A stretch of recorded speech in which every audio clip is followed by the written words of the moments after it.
Charles is online from Indiana. Apparently he's laughing at us because the free market doesn't work, or so I'm told. Hello, Charles. How are you, sir? Hey, guys. How's it going, man? Fine and dandy. What's up? Good show. Basically, here's the situation. If you have the free market process in place, and let's agree that it might work, we've already seen that in effect. We've seen the free market in effect when companies have said, yeah, we don't want to make our clothes in Carolina. We don't want to make our furniture in Carolina anymore. We want to go wherever we can to get the workers to do the job. Okay. The jobs left the country. Here's the situation. You guys actually made this point before. You said basically when you had a lot of people who were in prisons and they were getting large salaries, you basically came on the radio and said, look, you hire the person to do the job at the least amount you can pay them to get the job done. To get the qualified person, right? Yeah. Exactly. So therefore, if I have a low-cost job, restaurant, cashier, whatever, I'm going to find the lowest cost person I can to do that job. Right. It isn't going to say you're going to get a higher priced person. You're going to get the lowest price you possibly can. That's the free market process. Okay. So far, you're making a great case agreeing with us. No. I'm saying that therefore, that's why you need a minimum wage. I don't understand. Do you understand his point? You don't understand.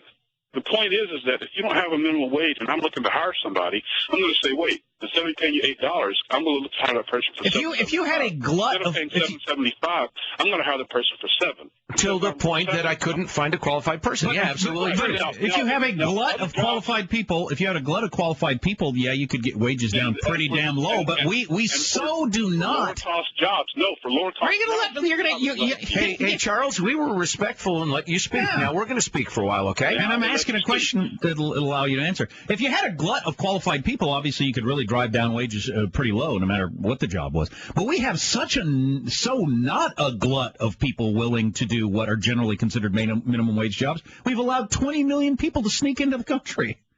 So I don't think we'd have a problem with wages going to zero especially if we didn't allow illegal immigrants to come in. But what your point is that you're saying that if you didn't have illegal immigration, we'll take that out of the mix for a while. That's not the point I'm trying to make right now.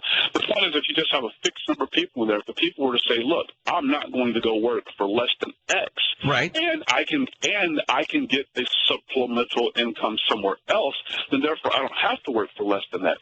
But if you take away a quote-unquote government program or whatever, such that person says, the only opportunity I have is to work for that job at less than X, then they're going to take that job at less than X. Right. History has shown that to happen. Right. Therefore, you will drive the wages down. Right, until the demand for labor drives them up. Hey, those manufacturing jobs to China that you're talking about, what are they doing now? They're coming back to the U.S. because labor costs in China are rising so fast. Oh, no.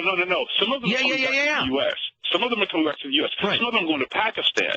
Right. Okay, fine. Some of them are going to other places. Some of them are not coming back to the U.S. I'm not wearing jeans made in Pakistan, I'll tell you that. Sort of fundamentalist Islam jeans. Later on, if you want to, I can send you guys the email list of some of the sites where you can go to say, oh, here's where some of those jobs are going. All right. All right, sir. Let's agree to disagree. That's right. Let's agree to disagree just so we don't have to talk about it anymore.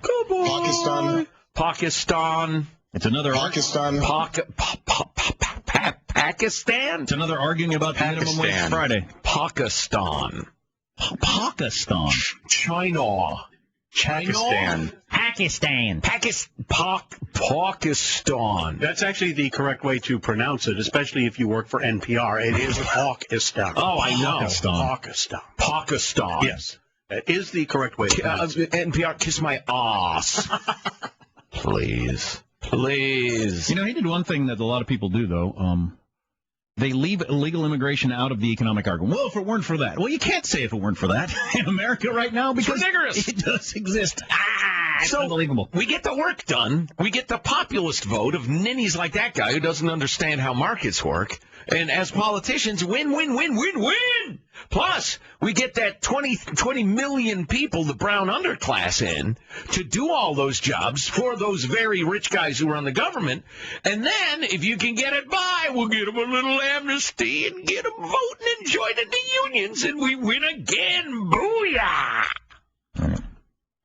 The American eagle cries. A tear running down its the bird's feathered face. I don't even feathered face.